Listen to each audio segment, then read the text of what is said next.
effectivement, me semble-t-il, dans une vision de l'aménagement. D'un aménagement, je prends l'exemple de l'Île-de-France, qui soit conçu de façon continue, avec une continuité urbaine. Aujourd'hui, ce qui se passe, et nous sommes inquiets, y compris devant le projet actuellement du Grand Paris, c'est qu'on a beaucoup plus un millefeuille, des riches, des pauvres, des riches, des pauvres, et que le projet du Grand Paris, nous craignons qu'en instaurant et en donnant des très grands moyens à quelques gros pôles dits d'excellence, le reste du territoire ne soit pas irrigué. Et là, on renforce les ghettos.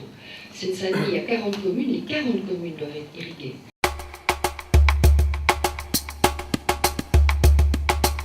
Il faut renforcer la loi SRU, nous sommes pour non seulement la maintenir, mais la renforcer.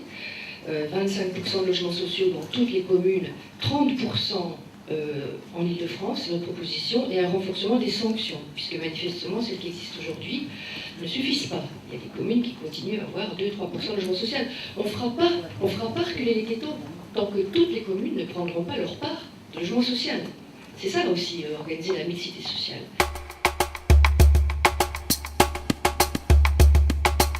Nous nous sommes opposés à la poursuite de l'étalement urbain. Nous pensons que la logique, la promesse qui a été faite d'être tous propriétaires est un leurre. On voit le résultat aujourd'hui, on voit l'endettement dramatique de centaines de milliers de ménages, les inégalités qui sont creusées. Cet étalement urbain, c'est un désastre pour nous. C'est pour les communes, pour les collectivités locales, des investissements très lourds en infrastructures, réseaux, services, transports. C'est les dernières terres agricoles autour des villes, et pas seulement les grandes villes, qui sont dévorées. C'est en termes d'énergie, de pollution, des catastrophes. Et nous sommes pour une ville mixte, socialement, et compacte. Ça ne veut pas dire une ville compacte. Une ville compacte peut être durable et vivable.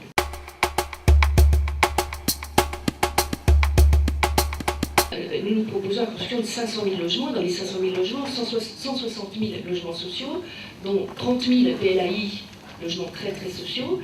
Donc en effet, moi je rejoins ceux qui disent, les candidats qui disent, en gros, un tiers d'accession privée, un tiers d'accession sociale et un tiers de logement social. Dans les projets.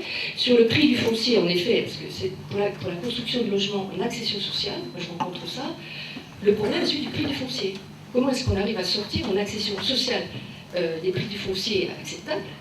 Eh bien, alors là, c'est sur le prix du foncier qu'il faut agir. Je suppose qu'il y aura d'autres questions après, donc je ne vais pas développer maintenant. La notion est bien celle d'un parcours qu'on propose aux gens, d'un choix à tel ou tel moment de leur vie. Encore faut-il qu'il y ait de la fluidité.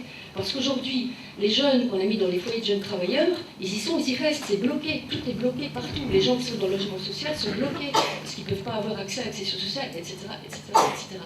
Et ça, c'est cet équilibre-là qu'il faut trouver, cette notion de parcours aussi à encourager.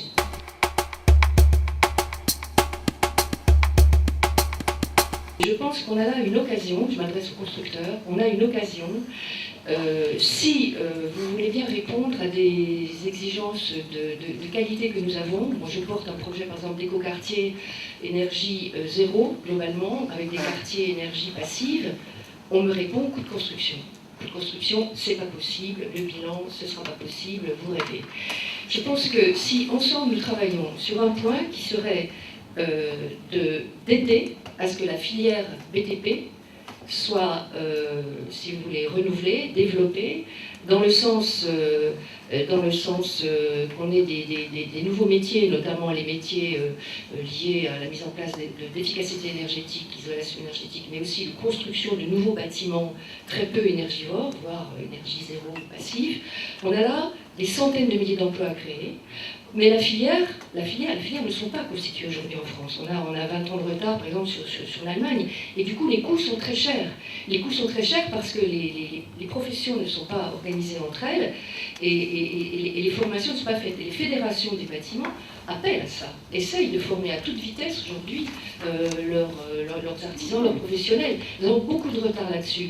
Je pense que si alors, il faut que les pouvoirs publics le fassent, il faut mettre en place des formations, des politiques de formation, il faut investir là-dedans de façon très importante, mais il faut aussi que les constructeurs jouent le jeu. Vous voyez, parce qu'on aurait là à la fois une réponse en termes d'emploi, d'emplois massifs, enfin c'est plusieurs centaines de milliers d'emplois, de qualification, des emplois qualifiés, non précaires, et aussi vous pourriez sans doute nous proposer des coûts de construction moins chers, y compris quand nous avons des projets socialement et écologiquement très ambitieux, à condition en effet que nous travaillions à bilan ouvert, je confirme.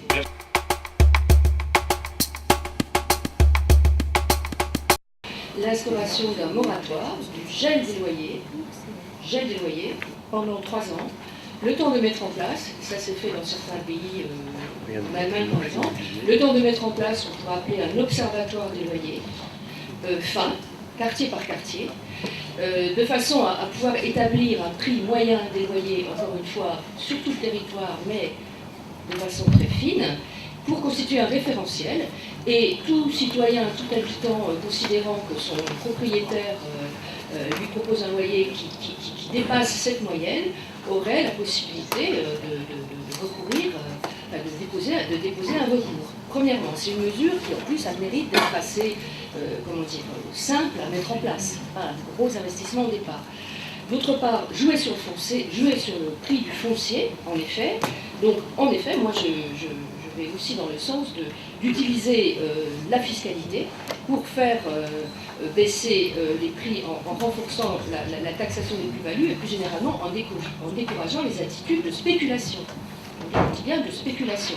Je pense qu'un gouvernement assez moyen et qu'il faut le mettre en œuvre. Il faudrait également encourager et développer encore, me semble-t-il, la mise en place d'EPF. Je pense qu'il joue un rôle très positif.